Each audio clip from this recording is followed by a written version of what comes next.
जरीबाना या हक। भाग 1। लोहारों के गाड़े अभी अभी आकर ही रुके हैं। गांव से 4-5 खेत दूर प्रत्येक ग्रीष्म ऋतु से पहले आ जाते हैं और वर्षा ऋतु को निकालकर पुनः लौट जाते हैं। पता नहीं कहाँ जाते हैं, लेकिन यहाँ के 7-8 माह तो यही रहते हैं।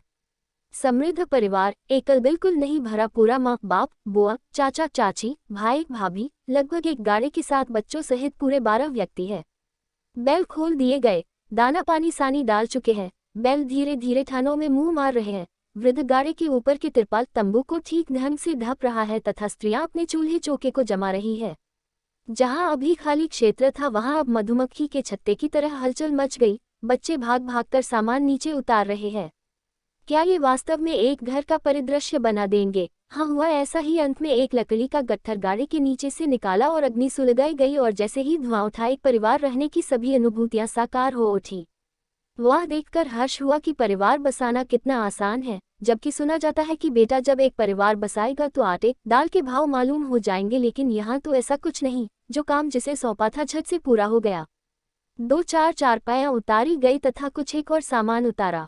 खास रुचि नहीं थी क्योंकि यही परिवार हर वर्ष आता है। सबके सब देखे भाले जानकर से प्रतीत होते हैं। इतना कुतूहल तो नहीं था, लेकिन जो हर्ष था वह यह था 4-5 माह बाद लौटे हैं, कुछ तो बदला होगा। और वास्तव में ऐसा कुछ हुआ। गाड़ी के पीछे एक सफ़ेद चमकदार बकरी जो बंधी थी। पहले ये दूध का जुगाड़ सुबह शाम मानकर करते थे, लेकिन अब ये व्यवस्था लगता है खुद करने लग गए हैं। चलो एक जगह तो अब इन्हें किसी का दरवाजा तो न ताकना पड़ेगा, क्योंकि बड़ी वाली दुल्हन के अभी अभी लटकी हुई है। अब वो कहाँ से दूध पिलाए बेचारी वो माँ जो देर समय भोजन पाती है। क्या दूध उतारेगी हो न हो, यही देखकर यह बकरी खरीदी गई है। बड़ी बहू की जो शादी हुई थी जब वह 6 वर्ष की थी, हम सब बच्चे थे तो छोटी सी वधू को देखकर प्रसन्न होते। शाम को जब वो हमारे घरों की ओर आती तो मैं और मोहल्ले के बच्चे एक बड़ा सा टोला बनाकर उसके पीछे पीछे प्रत्येक घर जाते और उसको प्रत्येक घर से माई व ताइयों से कुछ न कुछ दिलवाते। वह मासूम सी हमसे घूंघट करती और अपना चेहरा छुपाए रखती। कुछ बदमाश बालक उसके सिर की चुनरी हटा देते, वो बेचारी शर्म से लाल हो वहीं उकटू बैठ जाती। फिर मैं उसकी चुनरी को साथियों से ले बड़ी तल्लीनता से ढकता। पता न उसने कैसे मेरे से घूंघट निकालना बंद कर दिया और बच्चों की हंसी का पात्र बनता कोई उसे मेरी दुल्हन तक कह देता। फिर मैंने बच्चों में जाना छोड़ दिया।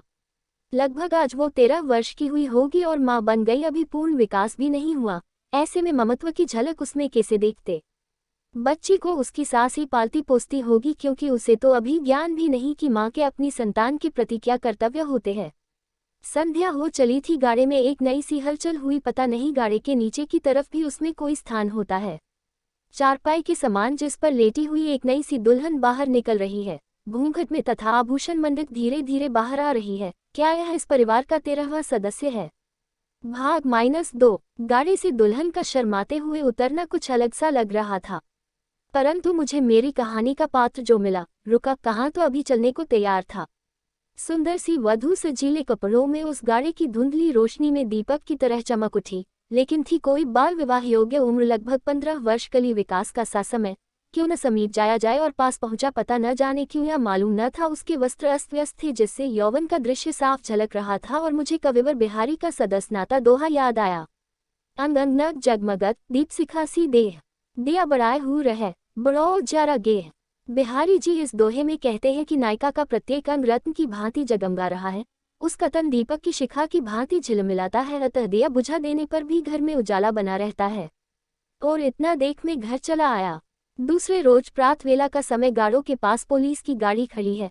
आखिर माजरा समझ न आया, इनका भी पुलिस से क्या वास्ता होता है। बीच भीड़ में खड़ा सोच रहा था, तभी ज्ञात हुआ कि जो नई नवेली दुल्हन आई है उसे ये लोग भगाकर लाए हैं। और राजस्थान तो है अनबान का क्षेत्र, मर्जी से भागी हुई लड़की को भी ये लोग मौत के घाट उतार देते हैं, क्योंकि उसने परिवार की नाक कटवा डाली। कुछ ऐसा ही लगभग इनके साथ हुआ होगा।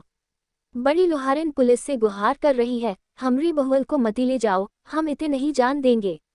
और हुआ कुछ ऐसा ही। गांव के सरपंच को बुला पुलिस वापस लौट गई। नई दुल्हनिया गाड़ी के नीचे से निकलकर आई। 2-4 गांव वालों ने उनसे पूछा कि आप यहाँ ही रहोगी, कहीं और तो ना जाओगी? उन्होंने पक्का विश्वास भांति सिर हिला दिया। प्रात में अपने कमरे में पड़ रहा था, बड़ी लोहारिन कुछ मांगने मेरे घर आई। मैंने उससे कुछ ज्यादा जानना मुनासिब ना समझा, फिर भी यो ही बोल दिया कि ये आपकी देवरानी कैसे आई? तो बोली के बताए, हम ब्याह करके लाया हा, या कि माँ को 3.5 लाख रुपए भी दिए और फिर भी वाह को पेट ना भरो और रुपया लेबा को ही पुलिस भेजी है। इतनी बात में मैं सब कुछ समझ गया, क्योंकि इनकी ये नई प्रथा है। यहाँ लड़की वाले लड़के वाले से पैसे लेते हैं। क्योंकि बड़ी बहुरिया भी उस समय 60,000 रुपये में आई थी, लेकिन ये समझ नहीं आया कि यह पुनः कैसा खेल खेल रही है। पूर्णक पता लगाया कि इनकी माँ विधवा है। उसकी 6 पुत्रियां थी, सभी को बारी बारी से बेचा गया। पैसों की भरमार रही, यह सबसे छोटी पुत्री थी।